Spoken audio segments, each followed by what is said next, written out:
So what's going on, guys? It's DIY Dan again, and today is part 2 of an RV gate build. So originally the gate on this house was 10 foot.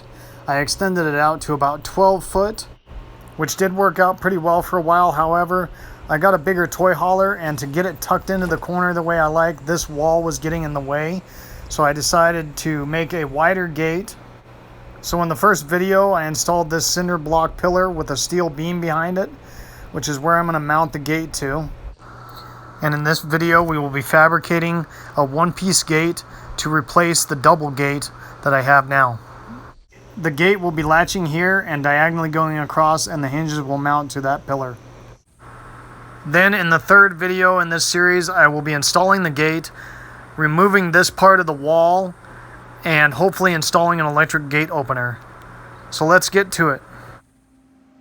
Now bear in mind, this is my first time ever building an RV gate. I have fabricated some stuff before, but never built an actual gate. I got the pricing of possibly getting somebody to build this. It was ridiculous. At this point, I actually have less than $150 in material so far. I believe final cost material is going to be around $300 plus $300 for a gate opener, and I am going to get it powder coated. It did take me a while because it was my first time doing something like this. So for this project, guys, I borrowed my buddy's little Lincoln flux core welder, but you can get a similar welder to do this project at Harbor Freight for less than 200 bucks. So the first thing I did is the outer frame, cutting the sides and the top and bottom to equal lengths. I cut the bottom and the two sides at 45-degree angles. Then I went ahead and put a square on each corner and tacked them together. You'll notice that the sides go up past the upper bar, and that's because I'm going to be adding a little bit of an arch to the top. So one of my pieces of steel got bent a little bit. So what I've done is I've clamped a block of wood in here, spaced it out, same distance on each side. Now I'm going to use another clamp to squeeze it. And it needs that extra gap because you need to bend it past center because the metal will spring back a little bit. Okay, let's see what that did. We're definitely a lot better than what we were. We still got a little bit of a gap there. Tight over there. Tight over here. So I'm going to go a little bit more. We'll see if we can correct that. After doing it one more time, it came out almost perfect. So now I'm checking to make sure my gate is square. So how you do this is you measure diagonally, corner to corner, and make sure that those measurements are exactly the same. The key to this is making sure you take the measurement from the exact same points each direction. So I'm at 173 this way. Now we're going to measure the other way, and I'm at 174 that way. So what we're going to do is I've got straps running corner to corner, and we're going to tighten the straps, which should shorten the distance from corner to corner this way and widen the distance the other way a little bit. Make sure you do this in small increments so you don't overdo it. Then loosen your strap before measuring again. Now I'm at 173.5 each way. After squaring the frame, I added the 1 inch by 1/8 inch flat bar to secure my wooden slats and my uprights to. I did 5 inches off the bottom, 5 inches off the top, and then I'm going to do dead center.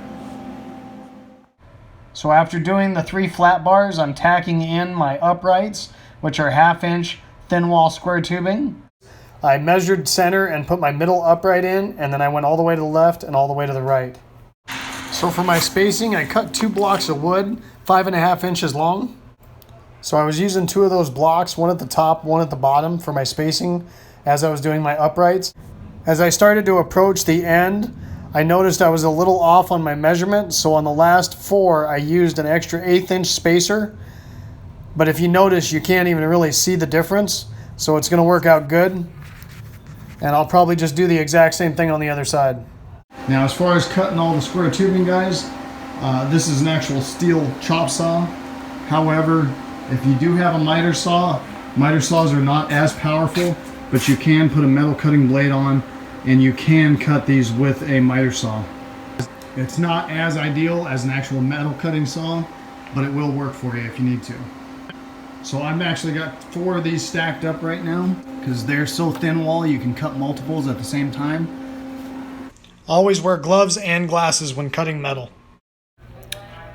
When measuring for your uprights, I recommend making your measurement from one of the edges, even though you're starting in the center, in case there's a little bow in the steel still. So for the first set of cuts, I used a tape measure. After that, I grabbed one of my cut pieces and just used that to line up the rest of the cuts instead of measuring every time. So when it comes to the last cut, I will usually cut it from the other end so it's less grinding I have to do. However, if you choose to do that, make sure you check square because my 20-foot lengths weren't all exact. So I squared up the other end and then made my cut. I then took all the ends to my grinder and ground them down to smooth them out after the cuts. So at first all I did was tack everything. I didn't weld it solid. Once I get everything tacked and make sure I like it, then I'll go back and weld everything solid. So I moved my spacers from upright to hold my spacing. The process actually goes pretty quickly. I think I put all the uprights in place in less than 2 hours. So I had my spacers top and bottom to do the initial tack. Once I tacked the bottom, then I moved my spacer to the center so I could tack it and then did the top. So after getting all these uprights tacked in place, I started trying to figure out what I was going to do with the arch. I do live in an HOA community, so I couldn't get too crazy with it, but I wanted something to set it apart from everybody else's gate because I built it custom. So for the archway, I was actually trying to get somebody to price me out what it would cost to bend a piece of tube. And they wanted to charge almost $100. So that's when I decided to play with it at the house and realized that I can bend it myself. So what I ended up doing was taking another piece of the 1-inch square tubing and clamping it flush with the one end. Then I actually took the 2 blocks that I used for the spacers between the uprights and measured in the same distance from each edge and put those in place, and then cut one more piece about 1 inch taller for the very center support. Once getting those in place, I went ahead and took another clamp to the other side of the gate and started clamping it down, and it formed that arch perfectly. Once I realized that was going to work good, I went ahead and tacked both sides to the main part of the gate, and now I'm just going to cut off the excess with a grinder.